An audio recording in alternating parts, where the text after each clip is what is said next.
पाकपतन से एक अहम खबर। दरियाए सतलज में पानी की सतह में मुसलसल इजाफा, रेस्क्यू 1112 और जिले इंतजामिया की इमदादी सरगर्मियां तेज कर दी गयी। मजीद तफसीलात जानते हैं head district reporter Naeem Ashraf Randhawa की इस रिपोर्ट में।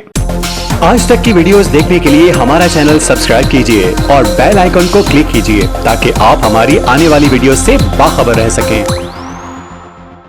पाकपतन के दरियाई इलाके में सैलाबी सूरत हाल के पेश नजर रेस्क्यू 1122 और जिले इंतजामिया ने बड़े पैमाने पर इमदादी कार्रवाइयां शुरू कर दी हैं। डिप्टी कमिश्नर आसिफ रजा की हिदायत पर district emergency officer doctor Ahmad Raza की निगरानी में रेस्क्यू टीमें दिन रात मुतहर्रिक हैं। रेस्क्यू जराये के मुताबिक 80 किलोमीटर तवील दरियाई पट्टी पर 10 रेस्क्यू बोट्स के जरिए ऑपरेशन जारी है। अब तक 1109 अफराद और उनके घरेलू सामान को महफूज मकामात पर मुंतकिल किया गया है, जबकि 215 मवेशियों को भी बचा लिया गया। रेस्क्यू एहलकार हर वक्त तैयार हैं और सैलाबी पानी में फंसे अफराद, घरों का सामान और मवेशियों को तेजी के साथ महफूज मकामात तक पहुंचा रहे हैं। मजीद खबरों और न्यूज